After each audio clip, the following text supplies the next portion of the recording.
a complicated relationship with silence. Generally, I don't like it, but I want to. I aspire to be someone who loves silence. So my rumination today is in 3 parts. I'm going to tell you 3 separate stories about silence and simultaneously talk radio. But in whole together, the separate will become one. So I grew up in a house full of people, 4 brothers, 1 sister, 2 parents, 2 dogs, 7 cats, numerous gerbils. I lost count of the gerbils. With that many cats, there were some massacres. Anyway, a lot of noise. So now I only have 1 husband and 1 cat. So to fill the void, I listen to talk radio. I am calmed by the constant purr of voices. But I worry that listening to background talking could possibly make actual communication difficult at times. Talking is a very limited form of communication, you know, but it's all we have. Where I grew up, we had one of those ladies in the neighborhood who wore tinfoil around her head. And one afternoon, she told me about the hidden messages in talk radio. She believed the radio waves were sent out to the stars, and the aliens altered them and sent them back to Earth. What we heard were hidden messages from the aliens. Okay, so here's my first terrifying story about silence. I was 13 or so, and I had been outside. I was looking up at the stars.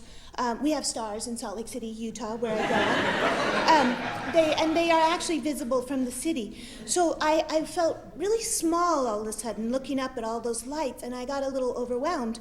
I went inside. I was alone. Everyone, all the people, all the animals, everyone was out of the house. I sat in the living room and looked out over the sea of lights that made up my little city in Utah. In every one of those lights, I knew there was someone in there, but they didn't know that me personally, was here. I felt inconsequential. So I decided to turn on all of the lights in the house to make myself bigger and brighter. I turned on the hi-fi, and I am my father's daughter. My father's constant talk radio was on. I was so frightened. The voices on the radio didn't make any sense. I mean, I knew they were speaking English, but I couldn't understand them. It was just gibberish. I was so nervous. I thought maybe it was the aliens.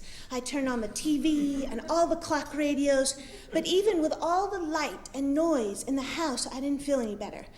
And then suddenly the power went out. And the silence enveloped me, smothered me. It was pitch black. I felt like I had been swallowed. I was gone in an instant. My little light in the sea of lights was out. Just as I had given up all hope of survival, my parents walked in, and my dad went downstairs and flipped the breaker, and the power came back on, and the lights and the sound were outstanding, brilliant. It was shot through my chest. I was alive. So, curiously, my parents just kind of went around the house turning off all the lights, and it was the 70s, and my dad was grumbling about how we need to conserve energy, and neither of them asked me why I had turned on all of the lights in the house. And I thought, they must think I'm like this all the time. So, years later, I moved to New York City. Here's my second story. There's a lot of noise in New York. You'd think that I would be very comfortable in New York and I would be perfect, but you can't see the stars in New York City, and that makes me nervous. So everybody just kept telling me that New York gets better. You have to stick it out like a marriage in the 50s. But for me, New York was just all about being alone in my apartment with a steam heater, sweating in the dark, listening to talk radio, trying to drown out the sex from next door. My neighbors in New York City were very loud sex people. I don't really know if it was passionate or not. I was not involved in that part of the loop, but it was very loud. So in New York, I listened, for some reason, to mostly conservative talk radio. Conservatives really are aliens, you know. I guess I was just trying to find the hidden message. I don't listen to conservative talk radio anymore. I would prefer silence to that, and we've established how I feel about silence. So I don't like to call into talk radio. That's just crazy. However, once upon a time in New York City, while listening to the conservative talk radio show Jay Diamond on WABC, I was compelled to call in. And the screener asks me what it is I want to talk about. I hadn't really thought about it, so I say, well, I guess I just want to talk about what an idiot Jay Diamond is. And the screener says, ha, you're next. So I'm sure Jay Diamond gets on his little prompter, Shaz, female first-time caller from Manhattan, wants to talk about what an idiot you are. I imagine on some level, to the conservative talk radio world, a caller like that is akin to the cum shot in porno. I actually know very little about either worlds, but they seemed overly excited to get me on the air. So Jay gets on the line and he says, okay, let's go to Shaz in Manhattan, if that's really your name. I don't go right into the, you're an idiot, Jay. I kind of ease into it. I ask him if he's ever seen any Nanni Moretti films. He's like, the Italian Woody Allen, Jay. I start to tell him about how in one of his films, Caro Diario, there's a radio personality on his deathbed who feels compelled to apologize to everyone he has harmed in his lifetime, which is a lot, and he's begging for forgiveness of the public. It's very dark and very funny. And I say, you really should see it, Jay. I'm sure it would hit you in ways you ought to be hit. And I think he's actually a film critic in the Nanni Moretti film, but I altered it for Jay because I wasn't sure Jay was sharp enough to make the parallel personally.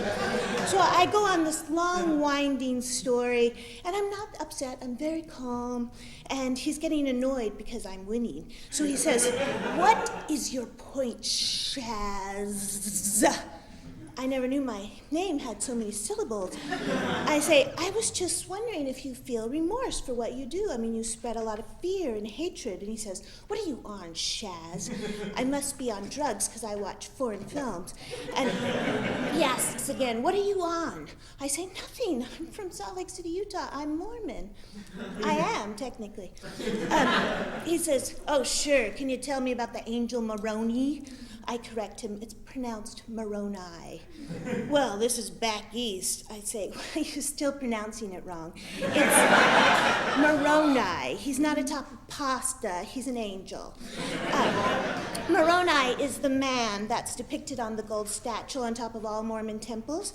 On Santa Monica Boulevard, that statue is going to come to life and blow that golden horn to signal the second coming. So if that ever happens, you might want to look up.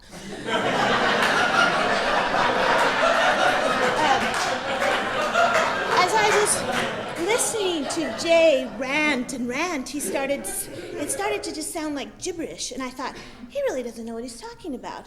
I mean, he has his own radio show, and he doesn't know what he's talking about.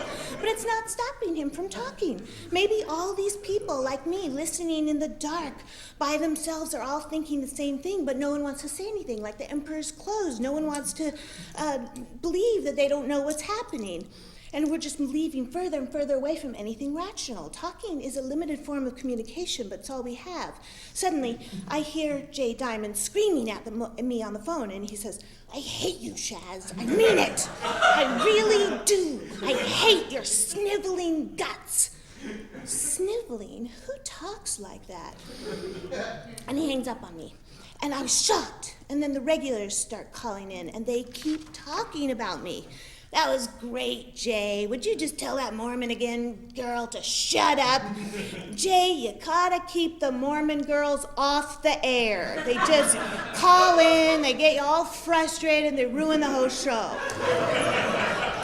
I had to wonder how many Mormon girls really actually called in, but that was the one and only time I became the talk radio. It was disconcerting and disturbing.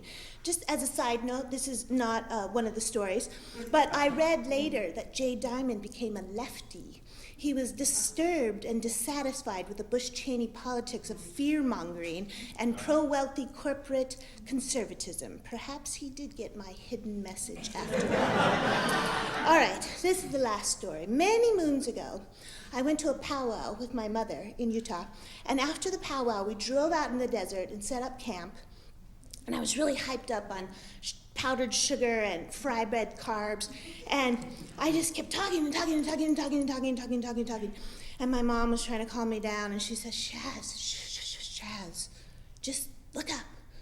And I look up, and the stars were overwhelming, and the silence was awe-inspiring. And I leaned into my mother, and she wrapped her arms around me, and I was silent and happy. And I aspire to feel like that all the time, but I very rarely do. I have a very complicated relationship with silence.